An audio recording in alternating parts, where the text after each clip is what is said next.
Olá, bom dia. Que bom nós estarmos aqui mais uma vez para que nós possamos estudar a palavra de Deus. E que bom ter você por aqui.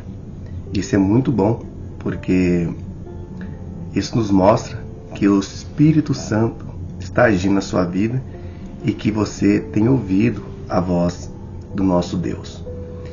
Como eu disse ontem, se você gostar desse vídeo, você pode curtir, você pode compartilhar com outras pessoas para que elas possam entender o propósito de Deus. Ontem nós estudamos aqui com quem nós devemos estudar a Bíblia, com quem nós devemos estudar a palavra de Deus. Porque, como você assistiu ontem, muitas pessoas estão mais interessadas em ter views e likes do que levar a pessoa a conhecer profundamente a palavra de Deus. Diante disso, então, hoje nós vamos falar um pouco sobre o Apocalipse. Você conhece o livro de Apocalipse? Bom, se você não conhece nada sobre o livro de Apocalipse, eu convido você então a assistir esse vídeo até o final para que você possa compreender um pouco mais dessas profecias para o tempo do fim. Então, antes de mais nada, eu gostaria de orar com você. Feche seus olhos, curva sua fronte e vamos falar com Deus. Querido e bondoso Deus, mais uma vez, Senhor, nós estamos aqui diante de Ti, Senhor, com o coração aberto para receber a Tua palavra. Que nesse momento, Senhor, o Espírito Santo possa falar através das Tuas palavras, Senhor. Aqui está o Seu servo, meu Pai, a qual vai transmiti-la.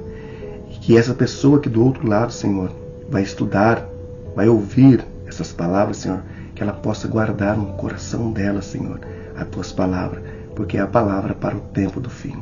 Nós sabemos que o livro do Apocalipse, meu Pai, é uma profecia para nossos dias, Senhor, que o Senhor em breve voltará. Que o Senhor nesse dia, Senhor, nos ilumina nosso estudo e nos guia, Senhor, a todo esse livro que é tão maravilhoso. Tudo isso nós pedimos no nome do Senhor Jesus Cristo. Amém. Apocalipse capítulo 12. Você conhece o livro de Apocalipse? O livro de Apocalipse é um livro profético, assim como Daniel, assim como também Isaías, Ezequiel, muitas profecias. E Apocalipse é um livro mais difícil de se entender. Nós precisamos de ler Apocalipse à luz de Daniel. E precisamos entender Daniel à luz de Apocalipse. São dois livros extremamente lindos quando você entende as figuras de linguagem, como foi escrito o Apocalipse, para quem foi escrito, que época foi escrito e que propósito ele foi escrito. Tá? Eu vou ler aqui Apocalipse capítulo 12 e nós vamos tirar aqui as conclusões do que realmente aconteceu. Tá? Eu vou tentar aqui fazer um resumo de Apocalipse capítulo 12, que para explicar o Apocalipse capítulo 12 verso por verso, levaria algumas horas aqui falando. Mas nós vamos então ler aqui e tirar as partes central do Apocalipse, que é a parte central do livro do Apocalipse, é Apocalipse capítulo 12. Apocalipse capítulo 12, capítulo 13 e capítulo 14 envolve aqui a ênfase na adoração. Adoração a Deus e uma adoração à besta. E também aqui se encontra a ira de Satanás. Eu vou ler aqui Apocalipse capítulo 12, eu vou ler aqui a partir do versículo 1, que diz assim: Viu-se um grande sinal no céu, a saber, uma mulher vestida do sol e tendo a lua debaixo dos seus pés e uma coroa de 12 estrelas sobre a cabeça, que se achando-se grávida, gritava com dores de parto, sofrendo tormento para dar à luz. Viu-se também... Bom, antes de ler aqui o versículo 3, eu vou explicar aqui o versículo 1. Viu um grande sinal no céu, a saber, uma mulher vestida do sol e tendo a lua debaixo dos seus pés. Aqui representando o novo e o Antigo e o Novo Testamento, Sol e Lua. Também, como Lucas 1,78 diz assim, que Jesus é o Sol da Justiça. E aqui diz que essa mulher está vestida do sol. Também essa mulher, ela representa a igreja de Deus, ou o povo de Deus. Essa mulher está revestida de Cristo. Quando nós lemos 2 Coríntios, capítulo 11, versículo 2, diz assim que o texto diz, Paulo escrevendo ali, diz assim: estou zeloso de vós com o zelo de Deus, preparado para o marido, a saber, Jesus Cristo. Né? Então, mulher em profecia significa igreja, ou povo de Deus. Né? Diz que essa mulher está revestida do sol, está revestida de Cristo. Ela tem a lua debaixo de seus pés. Ela está apoiada, alicerçada. Os teólogos, estudiosos, eruditos da palavra de Deus dizem assim, que isso representa o Antigo Testamento. Né? E aí diz assim: viu-se também um outro sinal no céu. Eis que um dragão grande, vermelho, com 7 cabeças e 10 chifres, e na cabeça 7 diademas. Na sua cauda arrastava a terça parte das estrelas do céu, as quais lançou para a terra, e o dragão deteve em frente à mulher, que estava grávida para dar à luz, a fim de lhe devorar o filho quando nascesse. Você sabe quem é o dragão aqui, né? O dragão aqui é Satanás. E quando diz assim que a sua cauda arrastou a terça parte, que a terça parte das estrelas, aqui você sabe, quando Lúcifer se rebelou contra Deus, a sua rebelião levou muitos anjos a ser expulsos do céu. Então diz assim que a sua cauda, o seu engano, né? Isaías 9,15 diz assim que cauda significa engano. Diz que ele levou esses anjos ao engano, né? Então ele foi expulso do céu. E ele diz que ele queria devorar o filho, Jesus, quando nascesse. Né? E você mesmo lembra, quando nós lemos Mateus capítulo 2, nós vemos ali que Satanás usa Herodes para tentar matar Jesus. Quando você lê Mateus 2, de 15, ali você vai ver que quando os magos vão ver, que vê a estrela e vai ver Jesus na manjedoura, Herodes diz assim para eles: olha, quando vocês verem o menino, o rei que nasceu, diz para mim onde está, ou traz-me aqui para que eu possa adorá-lo também. A intenção de Herodes era matar Jesus. Só que ele não conseguiu, óbvio, né?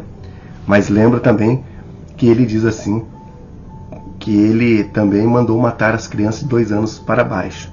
Depois você pode ler lá, Jeremias capítulo 31, 15. Né? Deixa eu conferir aqui se é 31:15 de Jeremias. Eu quero conferir esse verso aqui, que eu citei ele, mas eu quero ver aqui se é Jeremias 31:15 ou é 33. Jeremias, que diz assim: houve um grande clamor em Ramá.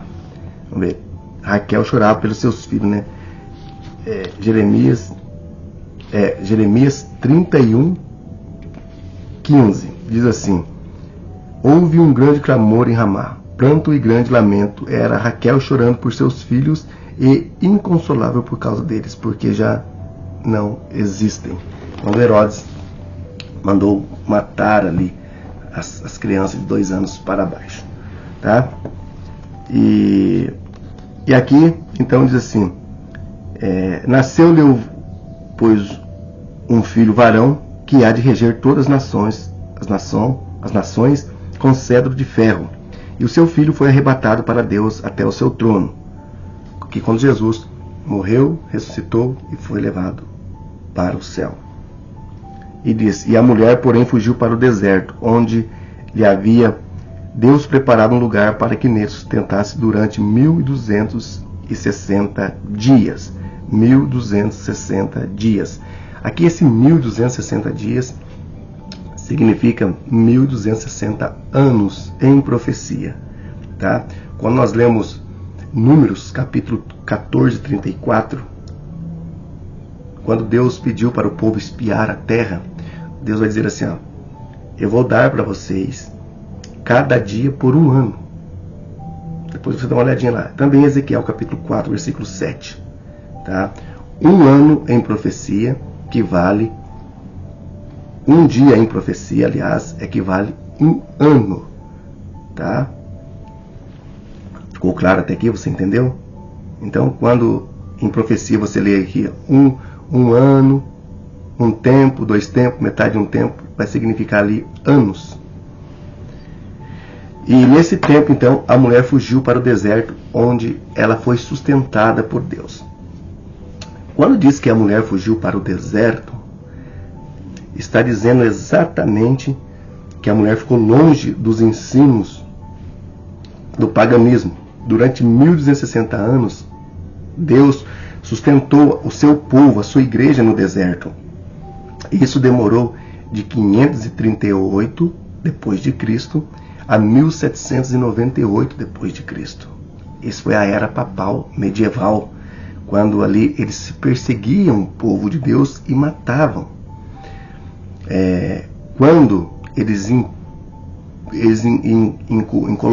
Quando eles colocaram que as pessoas deviam curvar diante de Roma, do papado, ali houve uma perseguição do povo de Deus.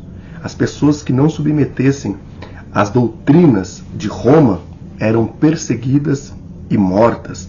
Por isso que diz assim, que Deus levou o seu povo para o deserto, aonde a sustentou durante 1260 anos. Por que 1260 anos? Porque de 538 até 1798, ali quando termina essa era papal. Terminou porque o Papa Pio VI foi preso por ordem de Napoleão Bonaparte, né? O general Berthier prendeu então Pio VI e ali terminou então essa perseguição. Isso aconteceu na França, né? Então, por isso que Apocalipse capítulo 13 vai tratar de uma ferida mortal na cabeça da besta, tá? E aí quando nós vamos aqui para os versículos 7, diz assim que houve peleja no céu, Miguel e seus anjos pelejaram contra o dragão, também pelejaram o dragão e os seus anjos.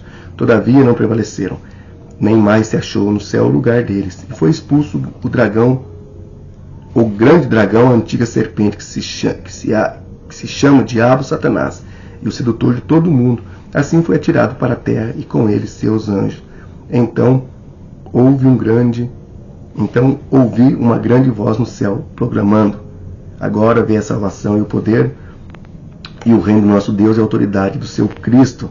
Foi expulso o acusador de nossos irmãos, o mesmo que acusa dia e de noite, diante do nosso Deus.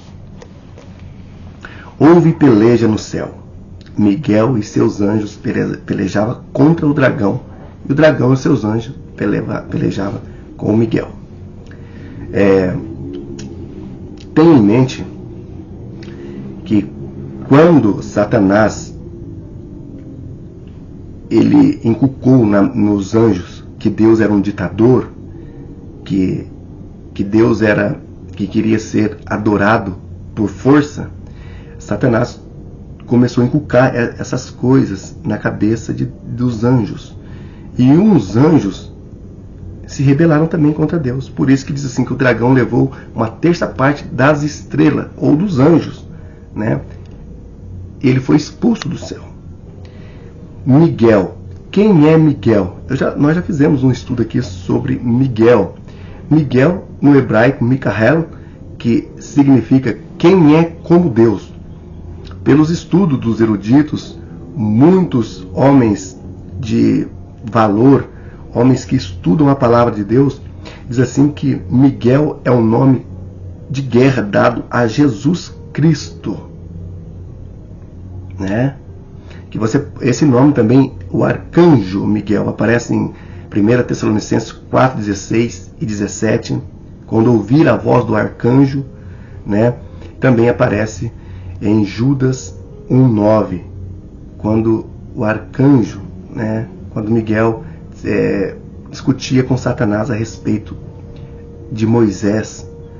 Então, aqui Miguel significa quem é como Deus. Quem é como Deus? Jesus Cristo é o caráter. Ele é o alós, que é igualzinho a Deus em caráter e em perfeição. Na perfeição e no caráter, Jesus Cristo é a semelhança de Deus, como diz Hebreus capítulo de 1 a 3. Né? E também João 1 a 3 é o arque em hologos, né? Descrito lá em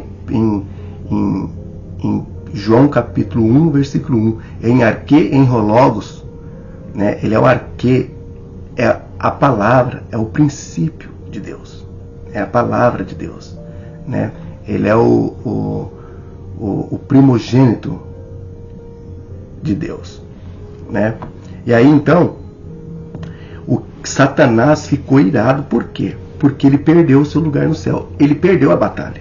Ele perdeu a luta aqui na terra, né? Quando ele procurou matar Cristo, não conseguiu. Satanás foi derrotado lá na cruz. Ele já é um arqui-inimigo derrotado. Ele sabe disso aí. Ele foi derrotado na cruz. Depois ele foi expulso do céu e hoje ele seduz todas as pessoas que estão aqui na terra. Esse é o objetivo do diabo. E aí diz assim, ele foi expulso o grande dragão. Aí diz assim, a antiga serpente. Por que a antiga serpente? Quando nós lemos Gênesis capítulo 3, nós vemos que a serpente foi quem enganou a Eva. Eva no jardim do Éden. Então aqui fala não só do dragão, mas também da antiga serpente, que é o diabo Satanás, o sedutor de todas as pessoas. E hoje Satanás ele está irado contra um povo. Um povo. E nós já vamos saber aqui quem é esse povo. E aí depois, aí houve uma grande voz no céu proclamando, né, dando glória, dizendo, olha, graças a Deus foi expulso do céu o acusador. E aí continua o versículo 11. Ele, pois, venceram por causa do sangue do Cordeiro. Né? Jesus morreu, ressuscitou, foi aos céus, depois expulsou o diabo. Você pode perguntar, mas como assim? Né? Deixa eu explicar um pouquinho aqui. Até então, a morte, antes da morte de Cristo, Satanás ainda tinha acesso ao céu. Antes da morte de Cristo. Se nós lemos o livro de Jó, lembra quando Deus vinha fazer reunião com o seu povo, quem aparecia? Satanás. Né? Aí Deus disse, de onde você vem? De rodear e passear terras sobre elas. Né? Então ele é o sedutor, Satanás. E aí diz que ele foi expulso do céu e ele desceu cheio de ira para essa terra aqui. E aí eu vou ler aqui o versículo 11 novamente.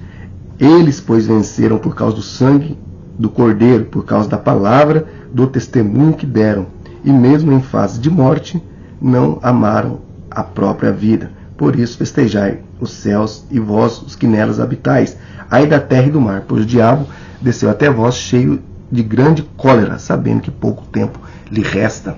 Vejam, quando nós lemos Apocalipse capítulo 12 e 11, no finalzinho diz assim, que as testemunhas que deram de Cristo, mesmo em fase de morte, não amaram sua própria vida. Quantos homens morreram ao dar testemunho de Jesus? Você lembra que o primeiro mártir, Estevão, depois, ao decorrer de muito tempo, morreram muitos, né, mártir. Eu não estou falando só aqui dos apóstolos, não, tipo, como Pedro, como Paulo, como Tiago, que foi morto à espada por Herodes. Depois você pode ler Atos capítulo 12. Então, assim, não é só esses que você conhece aí, na Bíblia, os apóstolos, mas outras pessoas foram. John Hus, João Calvino, muitos deles foram mortos, né, por não concordar com a doutrina de Roma. E aqui diz que o Satanás, ele desceu até a terra aqui cheio de ira. E os anjos dizem, ai da terra e do mar, porque o diabo desceu aqui cheio de ira. Esse ai, diz assim, meu Deus, e agora? O povo está perdido, porque o diabo está irado contra Deus. Só que o diabo não pôde vencer a batalha com Cristo no céu. Então agora o que ele faz? Ele quer destruir o projeto de Deus. Qual é o projeto de Deus? O ser humano. O esforço do diabo é destruir o ser humano. Esse é o projeto de Deus. Deus criou o ser humano semelhante à sua imagem. Eu e você somos semelhantes à imagem de Deus. E Satanás está irado com isso. Ele não pode atacar Deus em pessoa, mas ele pode atacar Deus através do seu povo. Porque Deus ama eu e você. E o diabo, ele quer destruir eu e você. Por isso que nós temos que estar alicerçados na palavra de Deus. E continua aqui, o dragão persegue, né, a mulher. Quando, pois, o dragão se viu atirado para a terra, perseguiu a mulher que dera à luz a um varão. Deixa eu dar um spoilerzinho para você aqui entender. Essa mulher que Apocalipse está falando não tem nada a ver com Maria, tá? Os católicos dizem assim, não, você está falando de Maria, porque a mulher deu à luz aqui ao filho, então essa mulher é Maria. Não tem nada a ver com Maria. Maria não viveu 1260 anos, tá? Então não tem nada a ver com Maria. Aqui é profecia. Tá? Muitas pessoas dizem assim, tá vendo? Maria aparece no Apocalipse, e aí tem aquela adoração a Maria, né? Mas nós não vamos entrar nesse detalhe agora. Então é só para você saber. A mulher que está falando aqui é a igreja. Tá? Quando diz aqui, a mulher, figuramente, significa o povo de Deus. Então vamos lá. Quando, pois, o dragão viu se atirado para a terra, perseguiu a mulher que dera à luz ao filho varão. Você pode perguntar, tá, mas como que a igreja deu o filho varão? Aqui está falando na profecia que a mulher daria à luz a um filho. Tá? Que essa mulher, ela ia ser sustentada no deserto, longe da serpente. Então você tem que entender que aqui é profecia. Tá? E diz, e foram dadas à mulher as 2 asas de águia, para que voasse até o deserto, ao seu lugar, onde é sustentado durante um tempo, tempos e metade de um tempo. Aqui significando o mesmo 1260 anos dado aqui no versículo 6. É o mesmo período de tempo. Um tempo, 2 tempos e metade de um tempo significa o mesmo período de tempo. E aqui quando diz que Deus deu asas para essa mulher, ou para esse povo, para essa igreja, o povo de Deus, vamos tratar assim, o povo de Deus, isso nos faz lembrar Êxodo, capítulo 19, 4, quando Deus tirou ali o povo do Egito e Deus levou esse povo até o deserto. Depois você pode conferir lá, Êxodo capítulo 19, 4 e Deuteronômio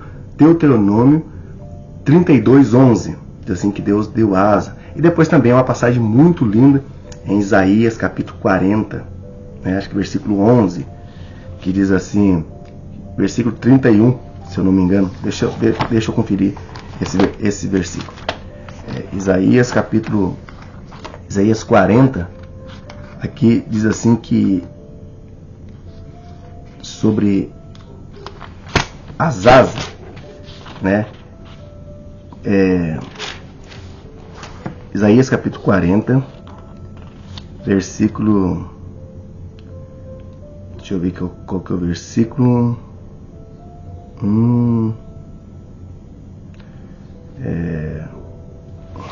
Deixa eu ver se é o capítulo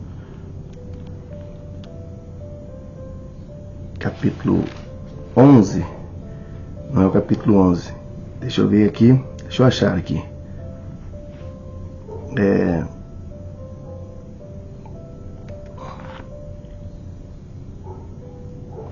41. Deixa eu ver aqui.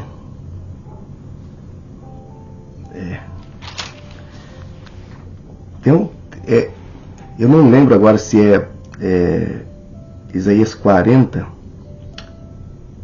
que fala aqui sobre as asas de águia, mas depois eu vou procurar aqui para ver Mas aqui também lembra Isaías. Depois eu vou achar esse verso aqui para que você possa compreender. Deixa eu olhar nessa outra Bíblia. Aqui é Isaías 40. Isaías 40, 31, na verdade. Vamos achar aqui. Eu quero ler esse texto aqui com você para que você possa compreender como o estudo do Apocalipse ele é tão maravilhoso. Isaías, capítulo 40, 31. Eu estava nele aqui, ó. Mas o que esperam no Senhor renovam suas forças, sobem com as asas como a de águia, e corre e não se cansa, e caminha e não fadiga. E aqui também diz que depois de um tempo, 2 tempos, metade de um tempo, diz que a mulher foi levada fora da vista da serpente. Então a serpente arrojou a sua boca atrás da mulher, água como um rio, fim de fazer com que ela fosse arrebatada pelo rio. E a terra, porém, socorreu a mulher, e a terra abriu a boca e engoliu o rio que o dragão tinha arrojado da sua boca. Aqui falando sobre quando o dragão perseguiu a mulher, ele arrojou um rio. O que quer dizer esse rio? Muitos eruditos, estudiosos da palavra de Deus, diz que aqui significa que esse dragão, a serpente ou o dragão, ao perseguir a mulher, ele queria o quê? Inculcar nas pessoas a sua doutrina. Esse rio é um rio de engano que levaria as pessoas a serem enganadas pelas suas falsas doutrinas e os seus falsos ensinamentos.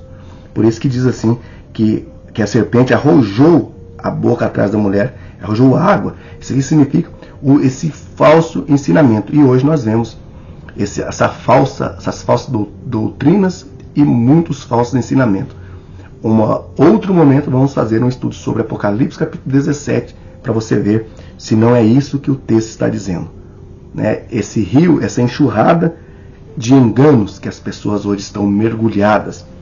E diz assim que Deus fez com que a terra abrisse e engolisse esse rio. Veja, quando nós lemos Números capítulo 16, nós vemos ali que Datã e Abirão fizeram uma rebelião contra Moisés. E o que Moisés fez? Moisés simplesmente orou a Deus e a terra se abriu e engoliu ele e toda a sua família. Olha como é lindo o estudo do Apocalipse. E aí, que diz aqui, no versículo 16, e a terra, porém, socorreu a mulher, e abriu a boca e engoliu o rio do dragão que tinha arrojado a sua boca. Lembra que a rebelião de Datã e Abirão foi exatamente dizendo ao contrário que Moisés ensinava. Eles diziam assim que Moisés não estava falando a verdade. Que tudo que Moisés estava falando era conversa fiada. E aí Moisés diz assim, olha, se eu vou orar a Deus. Se orar a Deus se não acontecer coisa nova, então Deus não falou comigo. Então Moisés orou a Deus e fez o quê? Aconteceu coisa que nunca tinha acontecido. A terra se abriu, engoliu ele e a família dele, mostrando ao povo que Deus falava com Moisés e falava a verdade. Mesmo assim, o povo de dura serviço, coração endurecido, mesmo vendo todo o sinal e maravilha que Deus fazia, endurecia o coração e não acreditava em Deus. E aqui então, a ênfase que eu quero dar para você. Diz assim, Apocalipse 12, 17.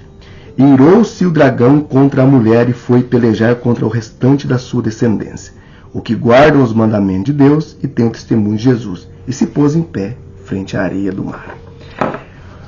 Satanás não pôde enfrentar Deus. Ele tentou, mas foi expulso. Ele desceu irado até essa terra para destruir eu e você. Só que aí, João diz assim, irou-se o dragão. Ele já desceu irado.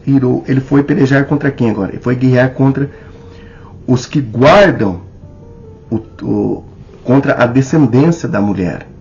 Quem é essa descendência da mulher? Os que guardam os mandamentos de Deus e têm a fé em Jesus Cristo. Veja que aqui diz assim, ó, e ele foi pelejar contra a igreja. Não.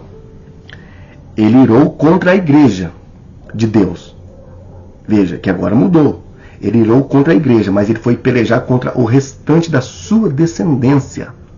Veja que agora o povo de Deus não é tratado mais como a mulher, como a igreja, mas é tratado agora como a descendência. A descendência, ele irou-se o dragão e foi... Irou-se o dragão contra a mulher e foi pelejar com o restante da sua descendência. Os que guardam os mandamentos de Deus, que tem o testemunho de Jesus e pôs-se em pé em frente à areia do mar.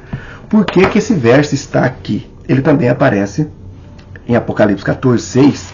Eu vou ler aqui para nós juntarmos e fazer para você poder entender. Apocalipse 12:6 diz assim, ó, vi outro anjo voando pelo meio do céu, tendo um evangelho eterno para pregar os que se assentam sobre a terra, e a cada nação, tribo, língua e povo, dizendo em grande voz, temei a Deus e dai-lhe glória, pois é chegada a hora do seu juízo. Adorai aquele que fez o céu, a terra, o mar e a fonte das águas. Por que o anjo está dando detalhe? Na onde nós encontramos essa adoração aqui? No quarto mandamento. No quarto mandamento, não encontra em outro lugar. E aqui diz assim, a descendência do povo de Deus, a descendência desse povo, agora é os que guardam os mandamentos de Deus e tem o testemunho de Jesus. E você pode perguntar para mim, mas o que tem a ver esse guardar os mandamentos? Quais são os mandamentos de Deus? São 10. Eu quero que você preste muita atenção no que eu vou dizer para você aqui agora. Em outros momentos, nós vamos fazer o estudo aqui de Apocalipse 13.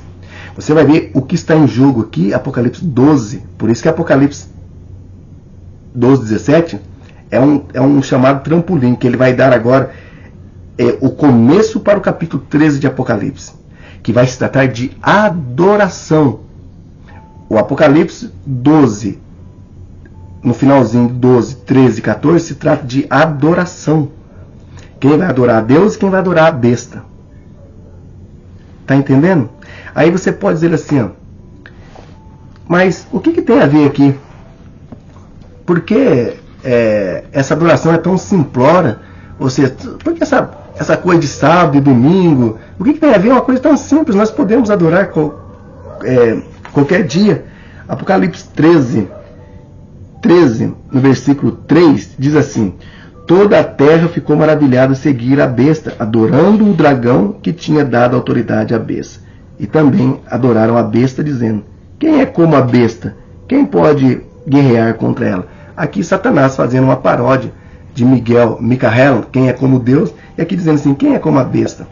Então, o que tem que ver, então, adoração? Adoração. É muito simplória. É muito simples. O que tem eu adorar Deus no domingo? Veja bem, meu querido irmão, minha querida irmã. O texto é claro. O resto do povo, essa descendência da mulher, é o remanescente, é o resto, o que sobrou. É um povo que nos últimos tempos se colocaria do lado de Deus.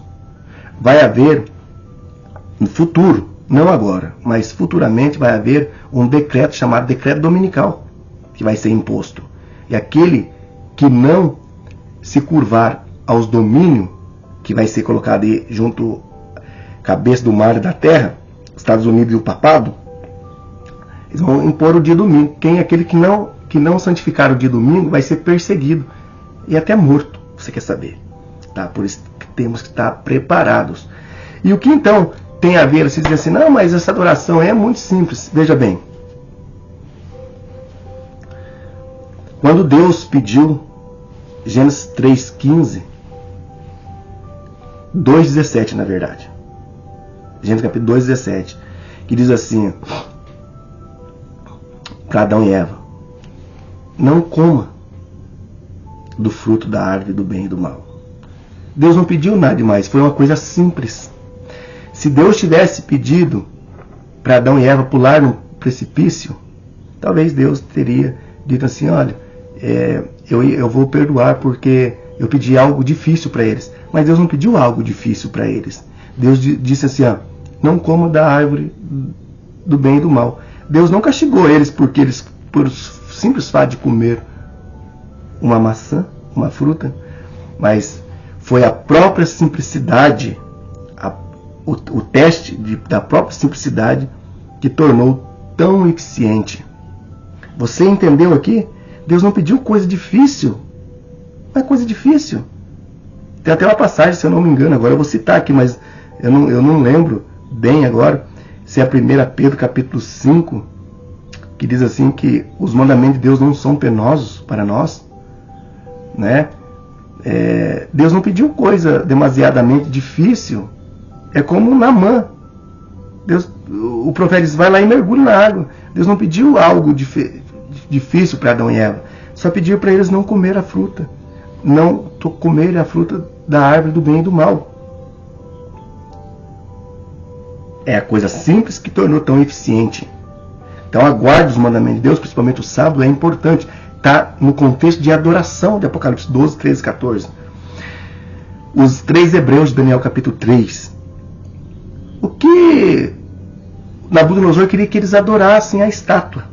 Eles poderiam muito bem ter abaixado, como quem fosse amarrar os cadarços das suas sandálias e não adorar a estátua. Eles poderiam ter abaixado. Só que a sua lealdade ao Deus que eles serviam não dominaram aquela influência deles abaixar. Eles permaneceram em pé como lealdade a Deus. Quando todo mundo estava se curvado diante daquela adoração à estátua, os 3 hebreus estavam ali em pé. E aí eles acabam desafiando Nabucodonosor e diz, olha, se você quiser jogar nós aí, você joga. Se Deus quiser livrar, ele livra. Mas fique sabendo que nós não vamos adorar estátua nenhuma. E Daniel? Daniel capítulo 6. Depois você pode olhar lá, Daniel capítulo 6, versículo 10. Daniel poderia, quando ele soube que estava fazendo um complô para matar ele, ou seja, eles colocaram ali uma lei que durante um período de 30 dias ninguém adorasse outros deuses se não fosse fazer petição ao rei. Mas Daniel, mesmo sabendo que estava correndo risco de morte, ele subia no eirado da sua casa, com a janela aberta para as bandas de Jerusalém, ele orava 3 vezes ao dia. Ele poderia muito bem ter fechado a janela, mas ele não fez isso. Daniel deixou a janela aberta para que todos pudessem ver a sua adoração ao Deus verdadeiro. Eram as coisas simples que estão as eficiências. E eu quero chamar a sua atenção para nós terminar esse estudo. O sábado, ele está repleto no livro de Apocalipse. Não aparece o nome sábado, mas a adoração. Olha que o anjo do capítulo 14, versículo 6 diz assim, adorar é aquele que fez. E qual que é o mandamento que tem descrito o que Deus fez? Isso que você tem que ter em mente. Meu irmão, minha irmã, não coloque na sua cabeça algo que as pessoas estão dizendo por aí, que não tem nada a ver o dia de guarda. Tem tudo a ver. Tem tudo a ver. As pessoas hoje estão levadas pelo dia de santificação, que é o domingo, porque um dia haverá sim uma perseguição ao povo de Deus, o remanescente, não a igreja de Deus, mas o povo de Deus, porque a igreja tem bastante, né? A igreja somos nós, mas aquelas pessoas que vão estar vivendo de conformidade com o papado. Hoje muitas denominações já deu a mão ao papado, né? O ecumenismo chamado. Eles estão aceitando tudo que o papado estão colocando, dizendo assim, olha, isso aí tá show de bola, tá bom, é isso aí mesmo. E os protestantes estão andando a passos largos. Em outro momento vamos fazer aqui um estudo do Apocalipse capítulo 17, para que você possa compreender as igrejas apostatadas, e hoje não são poucas. Tem pessoas que estão andando, estão vivendo perdido dentro das igrejas, principalmente pregadores. Porque a inconveniência deles é para eles mesmos. Lembra que nós lemos ontem? E o povo vai assim, vai enganando e sendo enganado, né? Então, quando você ler Apocalipse capítulo 12, tenha em mente, Satanás o que ele quer agora é destruir o povo de Deus. E como ele faz isso? Usando instrumento humano. Satanás tem usado muitas pessoas para contrafação da palavra de Deus. Ensinar contra a palavra de Deus. Muitas pessoas têm lido a Bíblia, mas não têm ensinado como é de fato.